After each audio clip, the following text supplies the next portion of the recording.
From Texas, Mr. Hunt. Thank you, Mr. Chairman. Democrats love to talk about democracy. They claim Donald Trump is a threat to it. They say actions taken by his administration undermine it. But let's be clear. Democrats have twisted and weaponized the word democracy into nothing more than a partisan talking point. So let me tell you what democracy is not. Democracy is not the tyranny of the majority. When 77 million Americans cast their vote for a president, and when every major swing state breaks in his favor, and when the Electoral College delivers a clear mandate, it is not democracy when a district court judge overturns the will of the American people and usurps the constitutional authority of the commander-in-chief, full stop.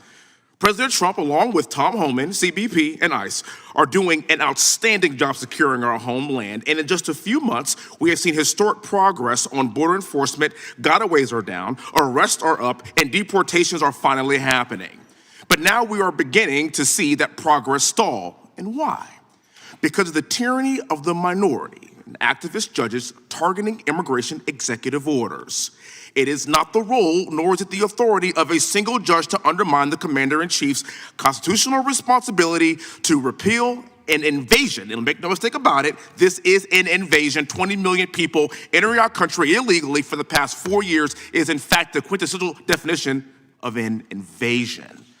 It's not just a border crisis. We are fighting cartels like Tren de Aragua and MS-13. You see, groups like these, in coordination with the Chinese Communist Party, are flooding our country with fentanyl. It is not just a crisis here on drugs. It is chemical warfare. And fentanyl is not a simple drug. It's also poison. In my conversations with Texas sheriffs in the front lines, there's absolutely no confusion about what's happening. The mission of these cartels backed by the CCP is simple. And they told me this, and I quote, "Kill the gringo." And that's the reality. And President Trump is using his power and his constitutional power given to him by the American public to stop this from happening. Ms. Romero, thank you very much for being here. I really appreciate your testimony earlier. You went as far as saying publicly that in Kamala Harris's America, every state is a border state and every community is under threat.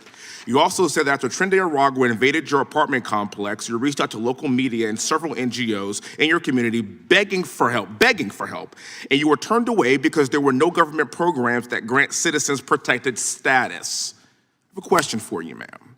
Do you feel more or less safe now that President Trump is back in the White House?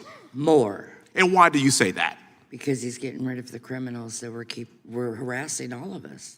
Do you think that President Trump is putting the priorities of America and the average American citizen above the priorities of the cartels and those people that want to destroy this nation? Yes, because these people were causing immediate harm to citizens, not some imaginary harm that could happen one day. I mean, if you had a message for the American people today, what would it be? This is a real threat to our communities, not just mine, not an isolated incident, not just regulated to one building. These are all over the United States. Apparently, people have forgotten 9/11. There are dangerous criminals in our country, and if we don't start getting them out now, then when? After they victimize someone just like me? I fought for this country. There are many people in this room that fought for this country. I flew 55 combat air missions in Baghdad in an Apache helicopter because I do not want to see animals in our country terrorize my fellow Americans. That's what we took an oath to do. As sitting here in the halls of Congress, it is also our responsibility to protect the American citizen first. For the record, as somebody has deployed all over this world, no other country operates like this. None. You cannot tell me a country that would allow 20 million people to enter their country illegally and their country do absolutely nothing about it. And for the record, this is the greatest country in the world. That's why there's 20 million people trying to enter it illegally. So therefore, we bear an even greater responsibility to keep these animals from entering our country to protect you, the American public. That's our job. President Trump won, and he was given a mandate for that very reason. He promised to protect us and put our priorities first. It is just that simple. I understand my colleagues on the left may disagree with this to a certain extent, but quite frankly, the mandate was already given to us, and ma'am, you're sitting here right now because you are terrorized by the very animals that had no business being in our country in the first place. I'll let you answer this last question, ma'am. As we move forward, what would you like us to do to protect you? Briefly, please.